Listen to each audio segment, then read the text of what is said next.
Hello students, good evening. गुरु मंत्रा classes में आप लोगों का स्वागत है। आप लोग उम्मीद करते हैं कि आप लोग बहुत खुश होंगे। चलिए तो हम लोग आज थोड़ा हिस्ट्री लेक्चर क्लास देखते हैं और हिस्ट्री मतलब एंशियंट हिस्ट्री के बारे में थोड़ा जानकारी लेते हैं कि कैसे मतलब इतिहास स्टार्ट जो हुआ तो उसके बारे में हम लोग पढ़ते हैं। इतिहास क्या है? इतिहास अतीत की जानकारी है, मतलब बीता हुआ समय के बारे में हम लोग उसके बारे में थोड़ा डिटेल्स जानेंगे। सबसे पहले कि इतिहास 3 भागों में बटा हुआ है। प्रागैतिहासिक काल जो लिखा हुआ है बोर्ड पे, और आदि ऐतिहासिक काल, ऐतिहासिक काल। प्रागैतिहासिक काल में क्या होता है कि इसमें कोई भी लिखित साक्ष्य या सामग्री उपलब्ध नहीं है। और आधे ऐतिहासिक काल में क्या है कि लिखित साक्ष्य है यानी लेखन कला है, लेकिन उसका गढ़ लिपि अभी तक पढ़ा नहीं जा सका है, इसीलिए उसको आधे ऐतिहासिक काल कहा जाता है। तो प्रागैतिहासिक में क्या हुआ कि लिखित कोई भी साक्ष्य नहीं है, इसलिए उसको प्रागैतिहासिक काल कहा गया। और आधे ऐतिहासिक काल में लेखन कला यानी लिखित साक्ष्य है, लेकिन उसको उसका गढ़ नहीं है, पढ़ा नहीं जा सकता है। और ऐतिहासिक काल में क्या है कि लिखित साक्ष्य भी है और उसको पढ़ा भी जा सकता है। और उस टाइम मानव जो है अपने अपेक्षाकृत सभ्य बन चुके थे, मतलब उनको कहा जाता है सभ्य मीन्स हो गया शिक्षित, एजुकेटेड बोल सकते हैं। और उनको रहन सहन और खाने पीने का ढंग, घर कैसा रहना चाहिए, ये सारे चीज़ ऐतिहासिक काल में पूर्ण हो चुका था। तो हम लोग देखें इतिहास को 3 भागों में बांटकर पढ़ेंगे, प्रागैतिहासिक, आदि ऐतिहासिक और ऐतिहासिक काल। तो जिसमें 2 का लिखित साक्ष्य है, जिसमें ऐतिहासिक काल का लिखित साक्ष्य को हम अच्छे से पढ़ सकते हैं, लेकिन आदि ऐतिहासिक में लिखित साक्ष्य होने के बाद भी उनको हम नहीं पढ़ सकते हैं। तो प्रागैतिहासिक काल का कोई साक्ष्य नहीं है। इससे भी ज़्यादा कि इतिहास को 2 भागों में बांटा गया है। कौन कौन भागों में? साहित्यिक स्रोत, और मतलब इतिहास की जानकारी हमें 2 स्रोतों से मिलती है, साहित्यिक स्रोत और पुरातात्विक स्रोत। तो चलिए हम लोग पढ़ते हैं, लिखा भी गया है यहाँ पे साहित्यिक स्रोत और पुरातात्विक स्रोत। साहित्यिक स्रोत में क्या क्या आता है अब ये जानते हैं। जैसे है धार्मिक,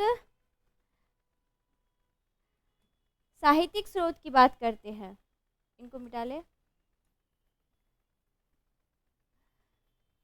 साहित्यिक स्रोत में हो जाएगा आपका धार्मिक साहित्य, जिसमें हम लोग डिटेल्स देखते हैं। धार्मिक धार्मिक साहित्य, इसके अंतर्गत देखते हैं कि क्या है। इसके अंतर्गत है ब्राह्मण ग्रंथ, दूसरा है बौद्ध ग्रंथ, तीसरा है जैन ग्रंथ। ये हो गया आपका धार्मिक साहित्यिक स्रोत, जिससे हम इतिहास के बारे में जानकारी उपलब्ध करते हैं। धार्मिक साहित्य में ब्राह्मण ग्रंथ में क्या आ गया? जैसे ब्राह्मण ग्रंथ में आएगा वेद, ब्राह्मण साहित्य में आ जाएगा वेद। वेद कितने हैं? 4 हैं। कौन कौन से? ऋग्वेद, यजुर्वेद, सामवेद, अथर्ववेद। तो हम लोग पढ़ेंगे कि धार्मिक साहित्य में ब्राह्मण साहित्य जो इतिहास के बारे में हमें जानकारी प्राप्त देती है वो है वेद। वेद से हमें इतिहास की जानकारी प्राप्त होती है। उनमें से 4 हैं, जो 4 आप जान रहे हैं, ऋग्वेद, यजुर्वेद, सामवेद, अथर्ववेद। दूसरा है ब्राह्मण ग्रंथ।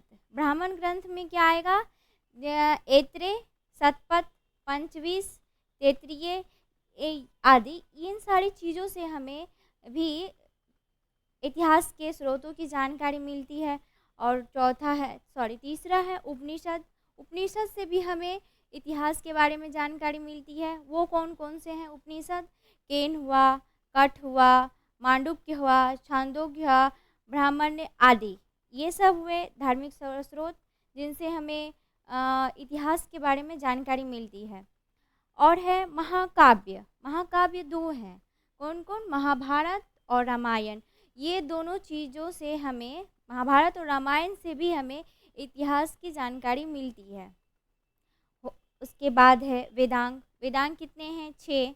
इन वेदांगों से भी हमें इतिहास की स्रोतों की समीक्षा होती है। वेदांग 6 हैं। कौन कौन सा है उनके बारे में जानते हैं। शिक्षा, कल्प, व्याकरण, निरुक्त, छंद शास्त्र और ज्योतिष।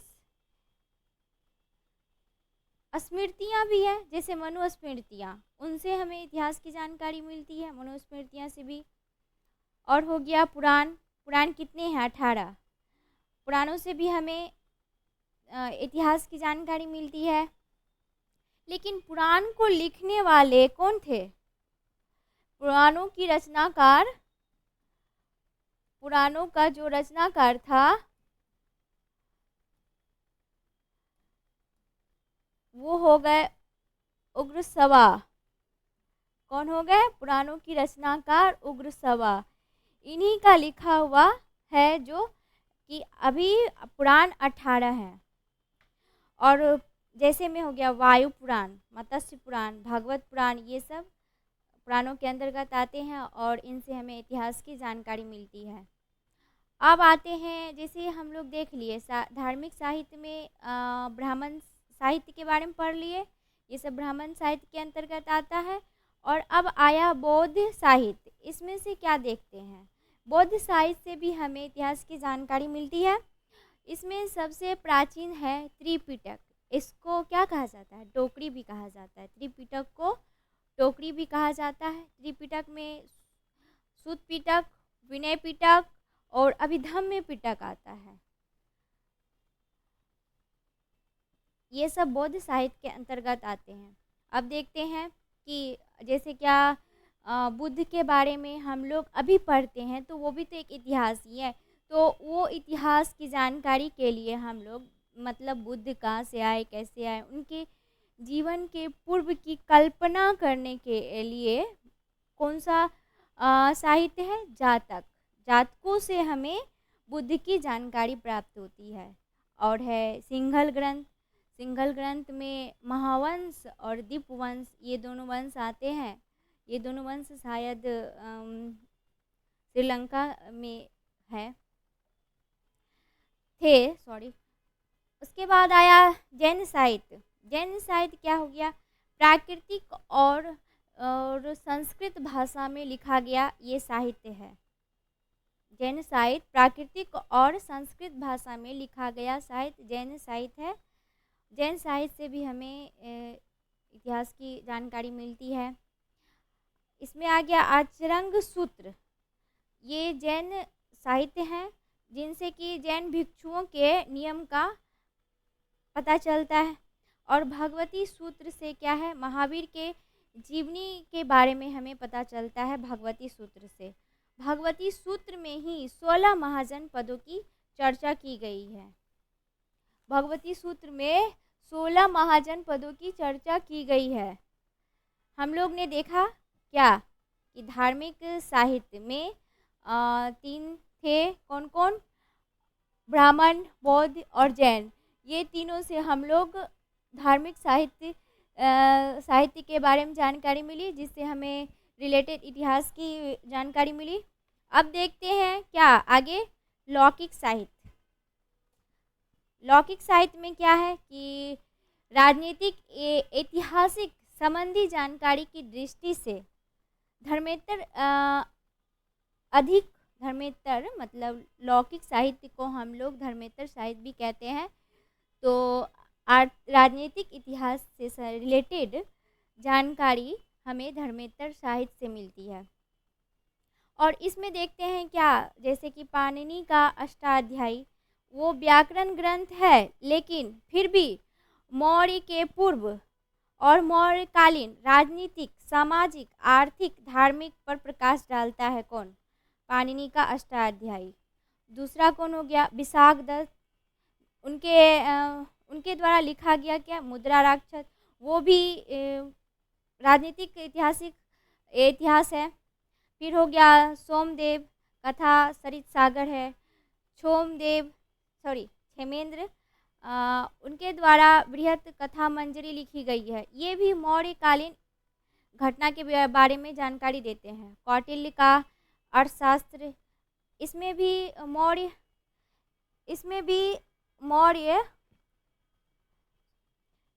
मौर्य शासन के बारे में बताया गया है। और आप लोगों को बता दें कि हम जितना अभी बता रहे हैं और ये सारे नोट्स में अभी दिया गया है, आप लोग थोड़ा इनको थोड़ा डिटेल से पढ़ लेंगे तो और जानकारी हो जाएगी। और आगे क्या है, पतंजलि के द्वारा क्या लिखा गया, महाभाष्य। और कालिदास के द्वारा मालविका अग्निमित्रम, इनका रचना मालविका अग्निमित्रम का रचनाकार कौन थे, कालिदास। और मालविका अग्निमित्रम में क्या है कि ये शुंगकालीन साहित्य थे। जैसे पुष्यमित्र शुंग के पुत्र जो थे अग्निमित्र तथा विदर्भ राज्य की राजकुमारी जो थी मालविका, वो अग्निमित्र और मालविका दोनों का प्रेम कथा मालविका अग्निमित्रम में दिया गया है। ज्योतिष ग्रंथ भी हैं जैसे गार्गिक संहिता, ये इनमें यवनों का जो आक्रमण है भारत पर उनके बारे में डिटेल्स है, वर्णन है ज्योतिष ग्रंथ गार्गी संहिता में। अब हम लोग देखते हैं, क्या इतना तो देख लिए, क्या क्या देखे, धार्मिक साहित्य, फिर जाके धर्मेतर साहित्य, और अब देखेंगे विदेशी यात्रियों का विवरण। मतलब भारत जो आए, भारत जो बाहरी यात्री आए, जैसे यूनानी लेखक सब हैं, सिकंदर के पहले और सिकंदर के बाद और सिकंदर के साथ जो भी आए, उनके द्वारा जो लिखा गया, भारत में भ्रमण करते करते जो लिखा गया है, उनसे हमें इतिहास के बारे में भी जानकारी मिलती है। जैसे इतिहास सिकंदर के पहले, सिकंदर के साथ और सिकंदर के बाद। जैसे सिकंदर के पहले कौन आए थे, आप यूनानी लेखक थे वो स्काइलेक्स, ये जो थे सबसे पहले आने वाले यूनानी सैनिक थे जो भारत आए, और इन्होंने ही भारत आकर के बताया कि यहाँ पे उच्च कुलीन वर्गों का वर्चस्व है। दूसरा आए हेकेटियस, ये भी यूनानी लेखक ही थे, और ये यहाँ आकर के भारत और विदेशों के बीच जो संबंध था उनके बारे में वर्णन किया अपनी पुस्तक में। तीसरे में आए, मतलब ये सब जो थे आने वाले यूनानी लेखक, वो सिकंदर के पहले आने वाले थे। तीसरे हेरोडेटस भारत आए, उन्होंने इतिहास की रचना की, जिसे हम आज इतिहास का पिता या इतिहास का जनक कहते हैं, किसको, हेरोडेटस को। और उनके बाद, इन तीनों के बाद सिकंदर के साथ ही आए थे कौन कौन, नियार्कस और यूनीनिस करके दो सिकंदर के साथ भारत आए थे। और सिकंदर के बाद मेगास्थनीज जो आए, उनका रचना था इंडिका में, तो जान ही रहे, मेगास्थनीज जो है वो चंद्रगुप्त मौर्य के दरबार में 14 वर्ष तक रहकर भारत भ्रमण किए थे। ये था हम लोगों का साहित्यिक स्रोत। और देख रहे थे अरबी लेखक भी आए, यूनानी लेखक के बाद अरबी लेखक आए। पहले कौन आए अरबी लेखक में, मतलब यूनानी आए पहले, फिर चीनी आए, फिर अरबी आए। यूनानी के बारे में देख लिए थोड़ा बहुत, आप लोगों को ज़्यादा जानकारी चाहिए तो इस नोट्स में दिया गया है। हम लोग साहित्यिक स्रोत के बारे में पढ़ लिए, अब हम लोग कल पुरातात्विक स्रोत के बारे में पढ़ेंगे। Thank you.